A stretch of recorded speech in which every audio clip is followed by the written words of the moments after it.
Children good evening. Sound సరిపోదా? Good. ఈ కార్యక్రమానికి ఇచ్చేసినటువంటి విద్యార్థులు, వాళ్ళ తల్లిదండ్రులు, అలాగే శ్రీరామ అప్పర్ ప్రైమరీ స్కూల్ సిబ్బంది, తర్వాత మన కరెస్పాండెంట్ మోహన్ చంద్ర గారు, వేదిక నాతో పాటు ఆశయంలోనే హనుమంతరావు గారు, మీ అందరికీ కూడా ముందుగా నా నమస్కారాలు. అయితే నేను హైదరాబాద్ నుంచి ఇక్కడికి రావడానికి 2 కారణాలు ఉన్నాయి. మోహన్ చంద్ర గారు పిలిచినటువంటి ఒక ఆత్మీయమైనటువంటి పిలుపు పలానా నేను చేసుకుంటున్నాను, మీరు తప్పనిసరిగా రావాలి అంటే పలానా డేట్ అయితే నేను వస్తానంటే ఆ డేట్ ప్రకారం పెట్టుకున్నారు. ఆయన ఆత్మీయతను నేను కాదనలేకపోయాను. రెండవది, పిల్లలు కాస్త నిశ్శబ్దంగా ఉంటే కాస్త నిశ్శబ్దంగా ఉంటే మీకు పనికొచ్చే 4 విషయాలు నేను మీతో పంచుకోవాలనుకుంటున్నాను. రెండవది ఏంటంటే,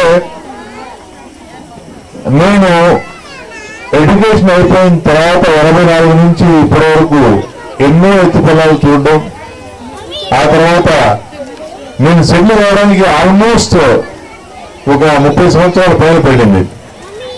ఒకసారి వెనక్కి తిరిగి చూస్తే నా లైఫ్ లో వండర్ఫుల్ మూమెంట్స్, ఆనందమైనటువంటి గడిలో ఉన్నాయంటే నేను చదువుకున్నటువంటి రోజులే. అవి గుర్తు చేసుకోవడానికి నేను మీ ముందుకు వచ్చాను. వాటిని మీతో పంచుకోవడానికి, మిమ్మల్ని కూడా గుర్తుండేలా చూసుకోమని చెప్పడానికి ఇక్కడికి వచ్చాను.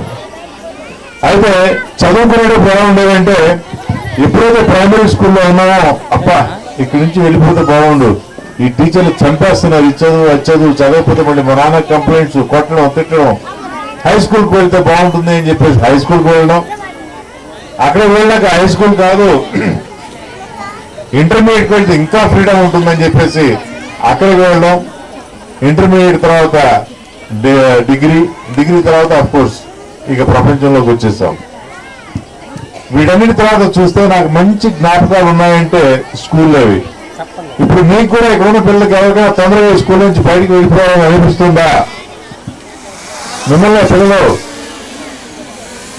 అనిపించడం లేదా?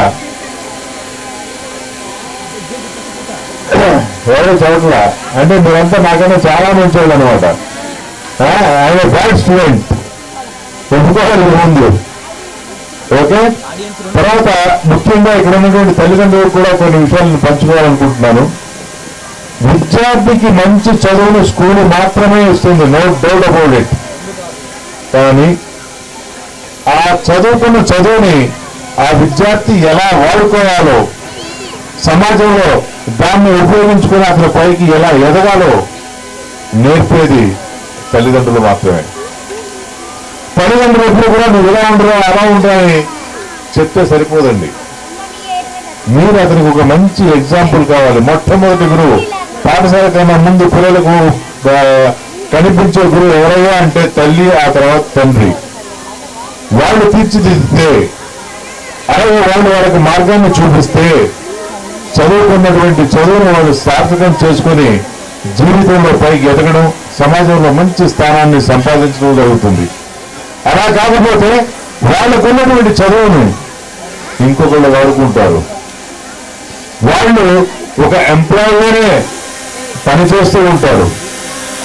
ఉదాహరణకు ఇందాక నేను చంద్ర గారి అబ్బాయితో మాట్లాడినప్పుడు, మోహన్ చంద్ర గారి అబ్బాయితో, నువ్వేం చేస్తావు బాబు అంటే నేను వెబ్ డిజైనింగ్ ఇవన్నీ చేస్తానని చెప్పారు. నీ దగ్గర ఎంతమంది ఎంప్లాయీస్ ఉన్నారని చెప్తే నాకే 15 మంది ఉన్నారంటే 15 కుటుంబానికి అతను ఉపాధి కల్పిస్తూ ఉన్నాడు అని దాని అర్థం. అలాగే ఇక్కడ చదువుకునే పిల్లలు కూడా ఉద్యోగం కోసం కాకుండా ఉద్యోగం చేయాలి. నేను కూడా 3 సంవత్సరాలు ఉద్యోగం చేశాను.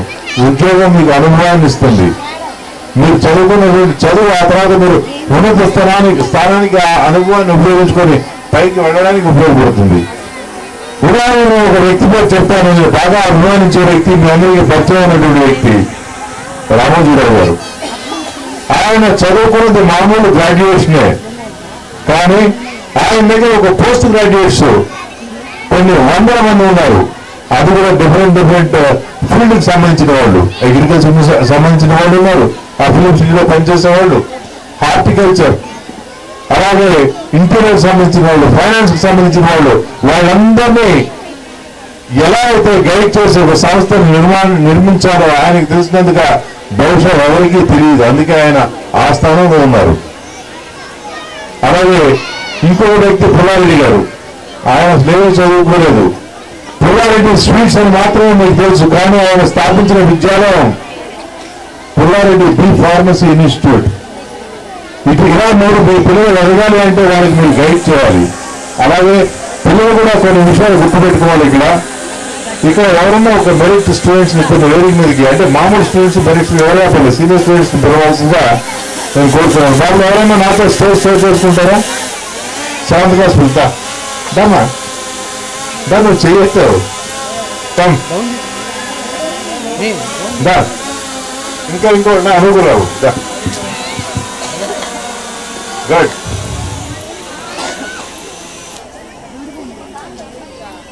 నీ పేరేంటి?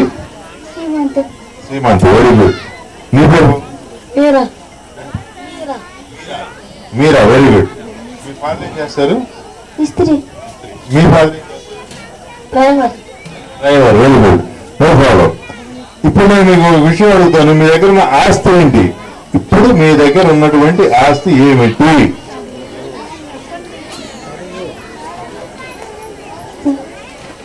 ఏం ఆస్తి ఉంది మీ దగ్గర? లేదా? ఏం లేదా? నమ్ముడు నా దగ్గర ఉన్న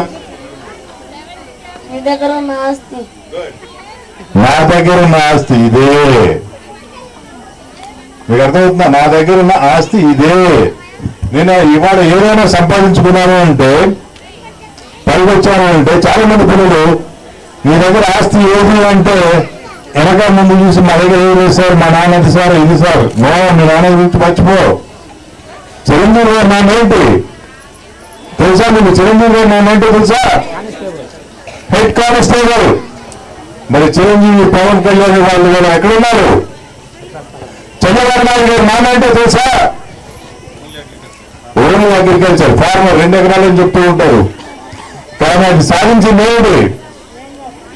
ఎలా సంపాదించారు? వాళ్ళని వాళ్ళు తీర్చిదిద్దుకొని ఆ స్థాయికి ఎదిగారు. వెనకున్న ఆస్తి కాదు. చాలా మంది ఆస్తులు ఉన్నా కూడా వాళ్ళు సరిగ్గా లేకపోతే అవన్నీ లేవు. ఇంకో ముఖ్య విషయం, మీరు ఏదైనా జీవితంలో సంపాదించాలి అన్నా, సాధించాలి అన్నా ఇది కావాలి. దీన్ని జాగ్రత్తగా చూసుకోవాలి. లేకపోతే మీరు అనుకున్నది సాధించలేరు. సాధించిన తర్వాత కూడా దాన్ని అనుభవించలేరు. ఏదైనా తినాలంటే చూసుకోవాల్సి వస్తుంది, ఎక్కడైనా వెళ్ళాలంటే ఆలోచించాల్సి వస్తుంది. మీరు చివరికంటూ ఆరోగ్యాన్ని కాపాడుకుంటే అది మిమ్మల్ని కాపాడుతుంది.